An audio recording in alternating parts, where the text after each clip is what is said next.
supporting Roy Moore. What does it mean for the upcoming midterm elections? Let's bring in Missouri State Senator John Loudon. John, wow, this is a local race, but certainly it's about national politics.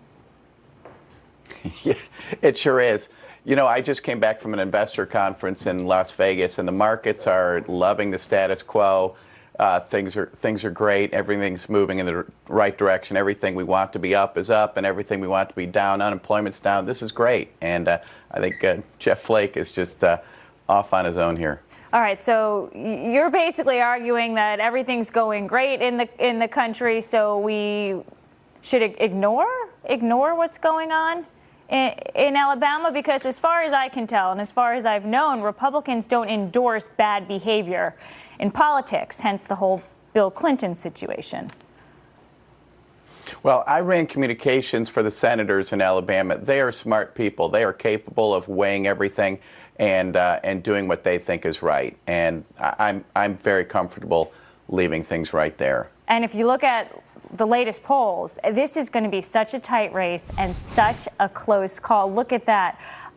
According to Real Clear Politics, it's 48% for Roy Moore, about 46% for Doug Jones.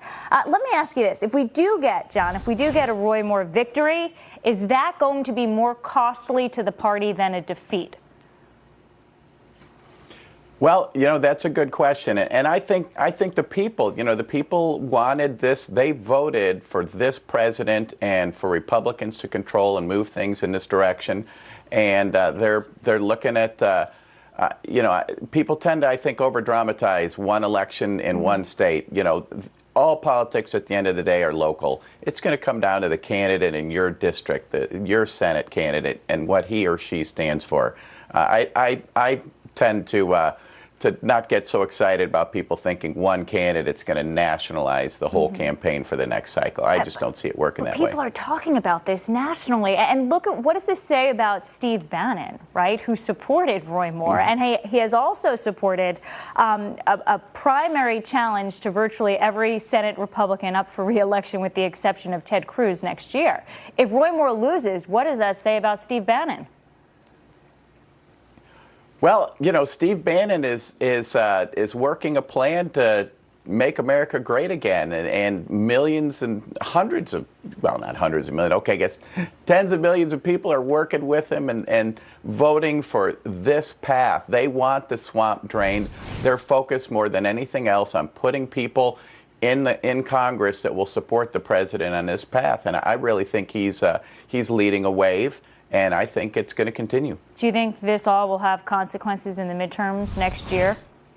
Let's say we get tax reform, with Republicans passing tax reform. How does this impact the 2018 midterms? Yes.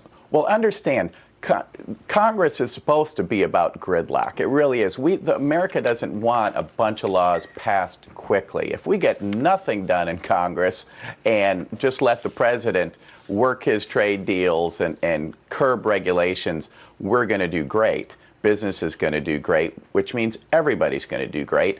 But if we get the tax bill, even a minimal tax bill, that will just help further. The economy is going to be great next year. Everybody's going to look and see that unemployment's down. And especially, remember, the president worked hard for the blue-collar worker. He ran to help create jobs. And while wages haven't quite caught up, unemployment is down, and wages are going to come up. And I think everybody's going to be great. They're going to continue. And with the announcement this afternoon on Israel, the president's certainly keeping campaign promises. John, good to see you. Thank you. Good to see you.